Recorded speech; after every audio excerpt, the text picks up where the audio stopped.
मकर संक्रांति 2026 तिथि, मुहूर्त और आध्यात्मिक महत्व। पूज्य प्रेमानंद जी महाराज के वचनों पर आधारित। राधे राधे मेरे प्रिय साथियों, मकर संक्रांति का पर्व आने वाला है और हर बार की तरह इस बार भी भक्तों के मन में तिथियों को लेकर थोड़ा असमंजस है। कोई कह रहा है कि पर्व 14 जनवरी को है तो कोई 15 जनवरी की बात कर रहा है।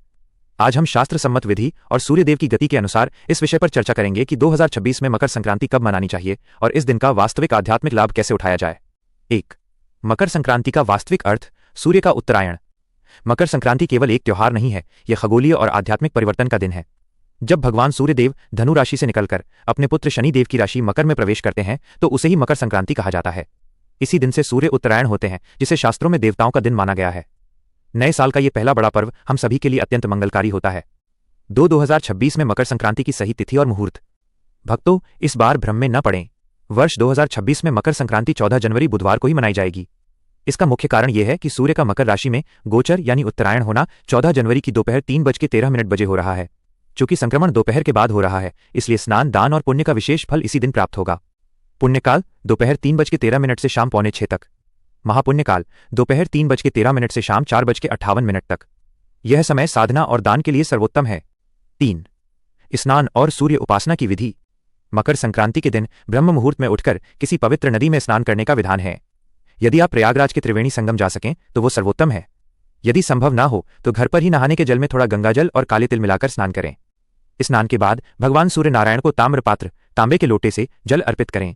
इस दिन सूर्यदेव को दिया गया अर्घ्य कई गुना अधिक फल प्रदान करता है। साथ ही अपने पितरों की तृप्ति के लिए भी जलदान अवश्य करें। 4. एकादशी और खिचड़ी का विशेष संयोग। सावधानी। इस बार एक विशेष बात का ध्यान रखना है। 14 जनवरी 2026 को मकर संक्रांति के साथ साथ एकादशी तिथि भी पड़ रही है। शास्त्रों के अनुसार एकादशी के दिन चावल का सेवन और उसे पकाना वर्जित है।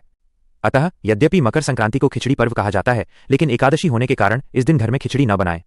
आप कच्चे चावल और उड़द की दाल का सीधा दान सामग्री निकालकर ब्राह्मणों या जरूरतमंदों को दान कर सकते हैं। यदि आप खिचड़ी का आनंद लेना चाहते हैं तो अगले दिन 15 जनवरी को इसे प्रसाद स्वरूप ग्रहण कर सकते हैं। 5. दान की महिमा। क्या और कैसे दान करें। महाराज जी सदैव कहते हैं कि दान वही श्रेष्ठ है जो श्रद्धा से दिया जाए। मकर संक्रांति पर इन वस्तुओं का दान विशेष फलदायी है। तिल और गुड़। काले तिल और गुड़ के लड्डू का भगवान को भोग लगाएं और स्वयं भी प्रसाद पाएं। तिल का दान इस दिन महादान कहलाता है।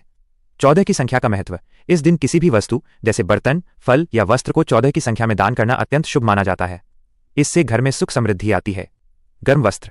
कड़ाके की ठंड में निर्धनों को कंबल और गर्म कपड़ों का दान करें। तांबा। सूर्यदेव से संबंधित होने के कारण तांबे की वस्तुओं का दान भी श्रेष्ठ है। 6. आध्यात्मिक लाभ और फल। मकर संक्रांति पर किए गए सत्कर्मों से सूर्यदेव और शनिदेव दोनों की प्रसन्नता प्राप्त होती है। इस दिन पीपल के वृक्ष की पूजा करना और उसमें जल देना भी जीवन के कष्टों को दूर करने वाला माना गया है। निष्कर्ष। मेरे प्रिय भक्तों, त्योहारों का अर्थ केवल उत्सव नहीं बल्कि अपनी चेतना को भगवान से जोड़ना है। 14 जनवरी को नियमपूर्वक स्नान दान करें, नाम जप करें और एकादशी का मान रखते हुए सात्विकता का पालन करें। यदि आपके मन में अभी भी मुहूर्त या पूजा विधि को लेकर कोई शंका हो तो आप पूछ सकते हैं। आप इस बार मकर संक्रांति कैसे मना रहे हैं, हमें अवश्य बताएं। राधे राधे।